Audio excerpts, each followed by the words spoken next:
Salut tout le monde, j'espère que vous allez bien. Je vous retrouve aujourd'hui avec une belle petite prépa, avec un super mode assez unique, assez atypique.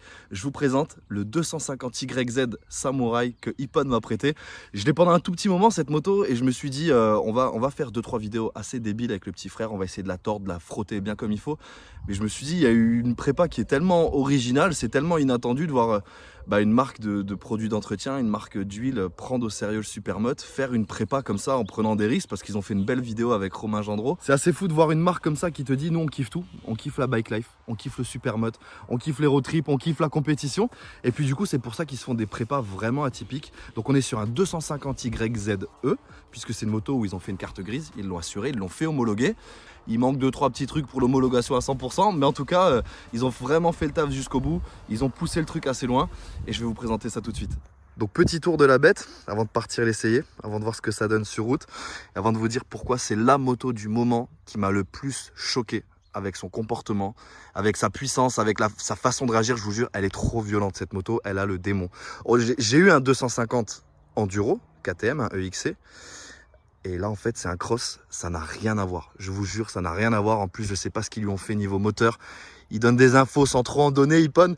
Pour la petite anecdote, c'était une ancienne moto de Tom Pages qui était utilisée en freestyle, qui a été... en fait, Ippon est très très proche avec Tom Pages, avec plein d'athlètes. Et puis régulièrement, il renouvelle aussi certaines motos. Donc ça, c'est une moto qui a servi pour le freestyle. Déjà, petit tour global, ce que je kiffe, c'est que tu sais pas si elle est récente ou si elle est ancienne la moto. Tu sais pas si elle est moderne ou si elle est old school, tu vois. Elle a un peu des deux parce que avec les jantes chromées comme ça, c'est sûr, t'as le petit look années 2000. Et pour autant, ils ont fait du moderne. Regardez le feu à l'arrière, je vais vous montrer ça. Donc je vais vous montrer comment ils ont intégré le feu. J'ai jamais vu un truc aussi propre. On a le feu avant, ici aussi. Très discret, très bien intégré. Et vous allez voir que déjà là, ils ont bossé sur l'électronique et ils ont fait un truc aux petits oignons. La prépa, elle a été faite par un préparateur qui s'appelle Sur les chapeaux de roue. Je vais vous montrer ce que ça donne. Regardez les petits interrupteurs qui sont ici. Donc déjà, ton phare s'allume comme ça. Et si tu vas voir à l'arrière ce que ça donne, là où je te dis que tu sais pas si elle est ancienne ou moderne, je te mens pas, c'est sublime. Quand tu es de nuit, alors vous pouvez pas vous rendre compte, là on est en plein soleil. Déjà en vrai, ça va un tout petit peu mieux qu'en vidéo, mais c'est sublime. Le feu arrière, il flash. En plus, ils ont été légèrement dans le tuning. Donc il y avait un petit contacteur qui était ici aussi, tu vois, mais avec les vibrations, j'ai déjà perdu la couronne ou la rondelle, appelle-la comme tu veux. Du coup, il se retrouve ici, mais il fait le même taf. Quand je te dis qu'ils ont été dans le tuning. Quand je te dis qu'ils ont été dans le moderne, ancien, old school, bike life, tout ce que tu veux à la fois. Donc déjà ça commence bien, tu vois. T'as une moto, c'est bien intégré. Il y a eu du boulot niveau électrique, même le coupe-circuit, juste ici. Au lieu d'avoir un bouton classique au guidon, ils t'ont intégré sur la plaque phare. Ce qui fait que déjà, globalement, tu te retrouves avec une moto. T'as l'impression que t'es sur un guidon de vélo, puisqu'en fait, t'as pas de commodo, t'as pas de coupe-circuit. Il se retrouve ici, t'as rien pour les phares, puisque ça se trouve là. Et t'es sur un truc vachement épuré, vachement street, et en même temps tu sens qu'elle a du vécu cette moto. Pour le frein avant, j'ai jamais vu ça. On a 4 marques différentes seulement sur le système de frein avant. Je sais pas d'où ils m'ont sorti ce montage, en tout cas ça marche, ça freine bien. On a maître cylindre Béringer qui enchaîne sur un disque braking avec une patte de déport Motomaster et un étrier d'origine. Je sais pas d'où ils ont sorti ce montage. Tout ce que je sais, c'est que ça freine bien, c'est que ça freine fort. Et puis la moto est légère, donc en fait, je pense que la pièce la plus importante, c'est quand même le maître cylindre qui me donne le feeling que j'aime tant avec les Béringer. T'es trop bien, quoi. T'as ta petite vis de réglage là, ça freine. Voilà, j'ai jamais réussi à faire chauffer les freins, ça freine très très bien. Pourtant, je suis pas le plus léger. Et puis voilà, c'est nickel. Niveau moteur et échappement, ils ont tout simplement pas voulu me dire ce qu'ils ont fait dessus. Le seul truc que je sais, c'est qu'elle marche fort. C'est que ce pot, c'est un prototype. Vous trouverez pas ça sur le commerce. Il n'y a pas de marque, il n'y a rien d'écrit dessus. On a le silencieux quand même qui est pro circuit. À part ça, je sais pas trop ce qui se passe dans le moteur. Tout ce que je sais, c'est que ça marche fort, qu'ils ont fait une belle peinture, que ce soit sur l'intégralité du moteur. Ça enchaîne sur le bras oscillant. La peinture absolument sublime. On a aussi un beau traitement qui a été fait sur les suspensions. Avant-arrière, pareil, c'est passé en full black. Ça a été durci à la mort. Mais ça accroche. C'est passé en config Supermoto tout simplement. Il m'avait déposé la moto avec une couronne de 49 à l'arrière. Et je vous mens pas que ça tirait vraiment trop court. Ça levait toutes les 2 minutes. Et c'était, pour le coup là, c'était vraiment trop. Donc là, je suis repassé sur une couronne de 44. Et on se fait plaisir. Et vous allez voir qu'on s'amuse très vite avec cette moto, qui a de quoi bien kiffer.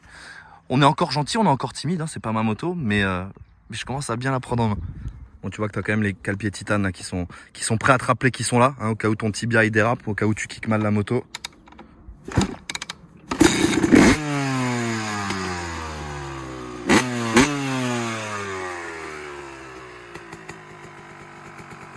On va la laisser chauffer tranquillement.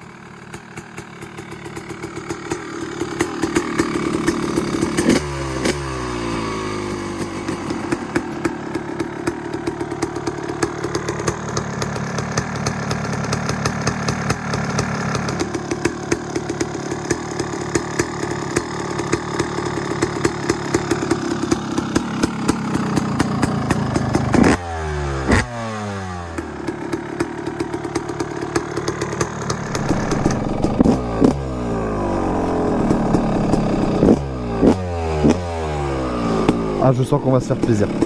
Ah, je sens que ça va être quelque chose. Là, j'aurais bien aimé que vous ayez l'odeur aussi en même temps, parce que tu peux pas faire plus iconique comme odeur. Elle tourne qu'à la Hippon fraise, celle-ci, donc t'as l'odeur de fraise.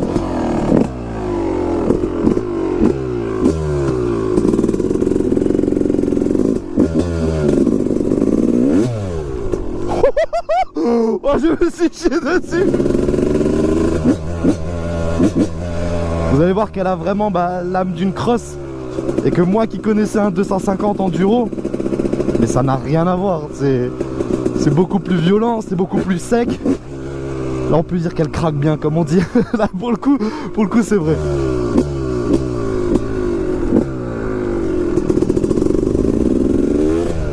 Vous avez vu là direct la coup et tu sais pas quand ça prend.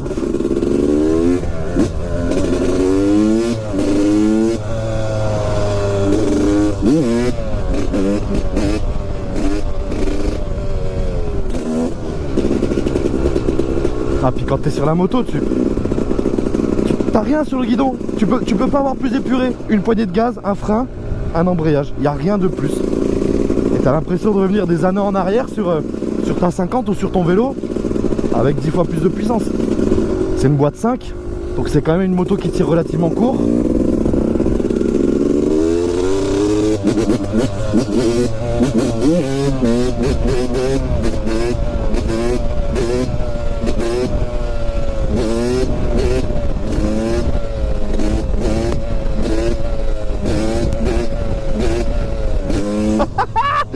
Elle est incroyable cette moto. T'as l'impression de devoir tout doser. Tu peux pas faire le fou, tu vois. Tu peux pas genre mettre le pied sur le côté et lâcher une main. J'ai trop peur. Je te jure, j'ai trop peur. C'est incroyable.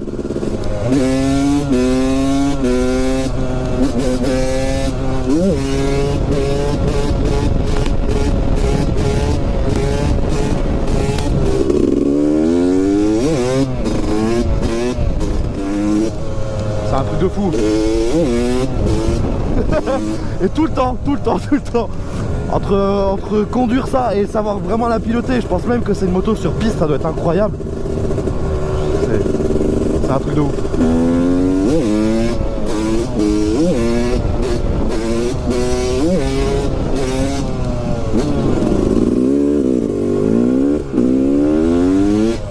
Des fois, il n'y a même pas besoin de parler en fait avec une moto comme ça. Je vous laisse apprécier l'origine de la moto. Le de Tagne. Le de Tagne qui fume et qui te défonce les bras. Je crois qu'on s'en rend même pas compte à quel point des motos comme ça d'ici 10, 15, 20 ans, ça va être de la collection. Genre dans 20 ans, dans 30 ans, quand on va se rappeler de nos bons YZ, quand ils vont nous matraquer avec l'électrique, les trucs trop relous, on va se dire, c'était le bon vieux temps. Ma Samouraï fraise, ma moto qui fume au démarrage, ma moto qui lève en 1, 2, 3, 4, 5.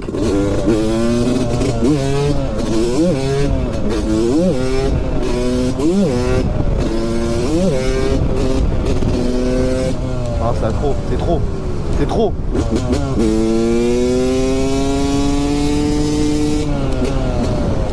Je vais faire un petit départ arrêté. Je pense que je vais partir en deux, parce que la première est vraiment très courte.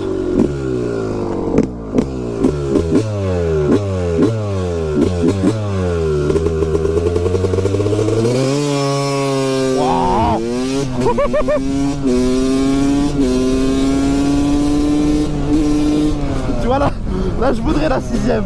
Oh là là, c'est kiffant. Je te mens pas, c'est très très kiffant. 250 YZ. Waouh. C'est plus kiffant limite pour le roulage, c'est-à-dire pour les virages, pour la reprise, pour tout ça, que pour les wheelings et pour vraiment lever, tu vois. Je me sens mieux sur un 125 pour lever, parce que là, c'est trop.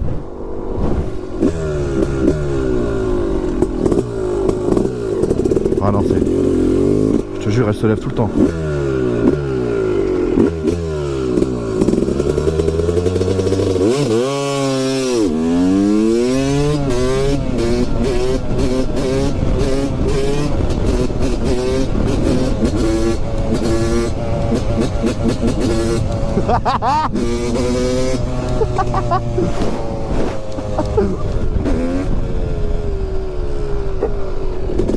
Je te mens pas, les bavettes, ça fait peur avec la moto là.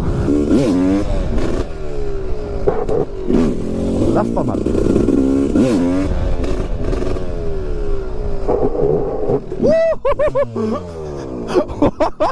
Oh, ça attaque le kit déco direct ici.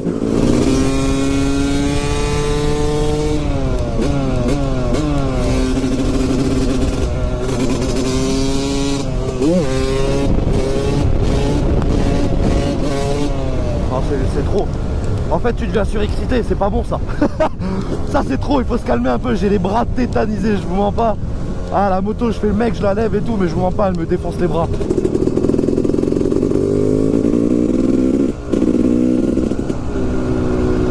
Là franchement, même en village comme ça, c'est tranquille hein. Je suis même pas en 5ème là. Là je suis en 5ème. Ouais, je suis en 5ème. J'ai l'habitude des boîtes 6 par contre, donc ça je me fais souvent avoir.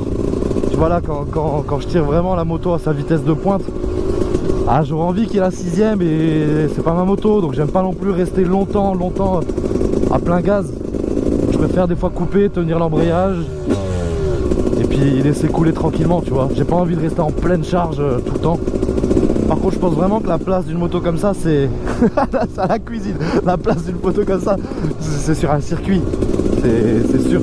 Sur une petite piste super mode, un petit karting, oh, qu'est-ce que tu dois te régaler avec ça.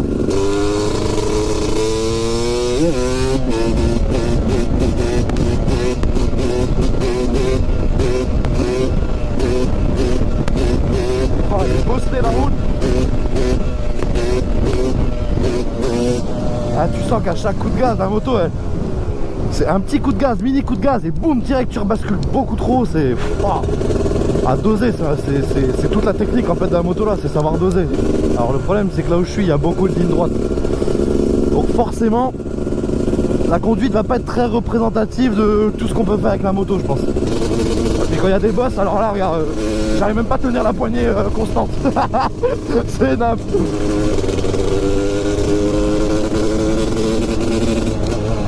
Ah, ça tremble à mort cette route. Oh, je vous jure, là j'essaie de garder les gaz constants. C'est énorme. J'arrive même pas à tenir bien la poignée. Ah c'est bon là, non c'est pas bon.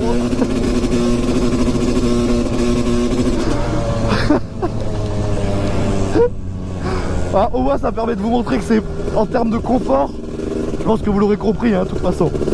Mais je pense qu'en termes de confort c'est peut-être la pire moto que j'ai conduit jusqu'à maintenant. Et je vous mens pas, je pense que c'est vrai. Tu peux pas tout avoir. Tu peux pas avoir le côté violent, le côté incroyable et le côté confort. Et je crois que même mon 500 de temps il est plus confortable. Bon, au final je retrouve tout ce que je veux moi sur une moto. C'est avoir le sourire, c'est délirer, c'est se faire surprendre par la moto. Et en vrai elle réunit tous ces trucs là, tu vois. Je conseillerais à personne d'acheter ça, sauf si c'est une deuxième moto ou vraiment une moto du week-end pour kiffer. Mais c'est trop, tu délires, faut l'essayer par contre, faut la tester au moins une fois, c'est incroyable. Ah, les suspensions elles sont vachement dures quand même hein. Là je te mens pas, les suspensions elles sont pas faites pour venir ici. Tu sens tout dans les bras. Oh. Je te mens pas, je suis pas serein là. Je regarde bien au loin.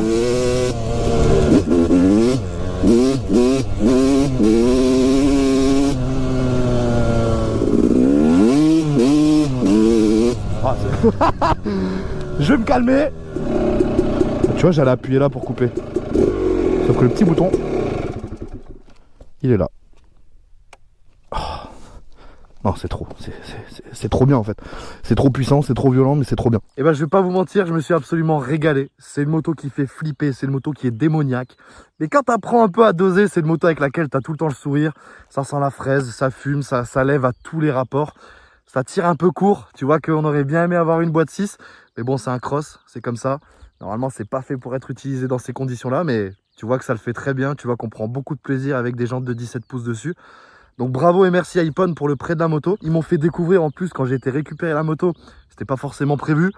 C'est toujours des trucs un peu privés, mais j'ai pu vous filmer quelques images. Une fois de plus, je vous dis, ils m'obligent en rien, mais c'était tellement symbolique pour moi que j'ai pu voir le seul et unique endroit où depuis 35 ans est fabriquée la Samurai Ippon fraise. Pour ceux qui connaissent par cœur la Samurai, qui ont au moins eu une fois un bidon, tu sais, dans la main, le fameux bidon doseur, tout simplement, de la Samurai, où tu appuies, ça part dans le doseur. La Samurai qui sent la fraise. Il y en a qui savent même pas qu'en fait, Ippon, c'est français. Ippon, ça vient de France, tout est fait, tout est packagé en France. Et ils m'ont laissé juste filmer quelques images. C'est tellement symbolique pour moi que je voulais vous montrer un peu d'où partent tous ces fameux bidons qu'on a tous eu en main au moins une fois dans notre vie.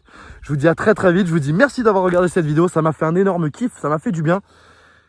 Vous m'avez manqué et je vous dis à très vite. Salut tout le monde!